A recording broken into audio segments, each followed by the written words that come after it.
The Nicholls State University Department of Mass Communication has come a long way since the late 1950s, when Al Delahaye first began to teach journalism, all while handling the college's PR duties. Al was a one-man publications department, a one-man PR department, a one-man alumni department. At that time, Nicholls was a very small school, and Al Delahaye ran all of that. Yes, he handled all these responsibilities, but in time he delegated a lot of the media tasks and PR work to his journalism students, a practical lab for his students.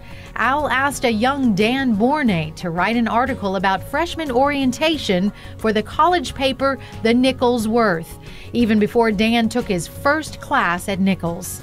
The thing that he did for me, he helped me fall in love with the written word.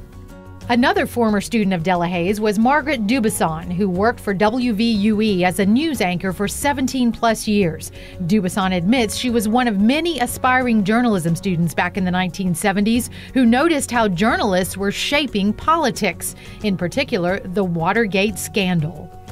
There was a little bit of that romanticism and excitement of journalism that he had inside of him. And you really can't do a good job with it if you don't have some of that.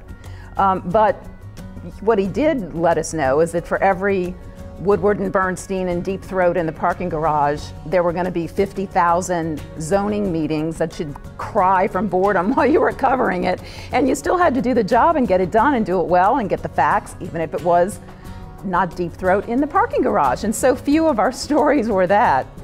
Sonny Alvarado is projects editor for the Arkansas Democratic Gazette and has been for 9 years. Sonny had all intention of pursuing an English major, that is, until a feature writing class with Dr. Delahaye interrupted his plans. That was when he really came to life for me as someone who was, interesting and really good at teaching you the basics of writing with flair and accuracy. Sonny is just one of the many former Nicholls State University students whose careers and work were positively impacted by Al Delahaye. From documentary filmmakers to journalists, Pulitzer Prize-winning writers, editors, politicians, and even judges, Al's influence has been felt far and wide. He was a wonderful mentor, a wonderful teacher, and just somebody who loved journalism and was a purist. And there's just a lot to be said for that. Al Delahaye was born in Bruley, Louisiana in 1929. Two Port Allen High English teachers indirectly nudged him into journalism by asking him to write for the West Side Journal. Al says when he got to LSU, journalism was the only career he had in mind.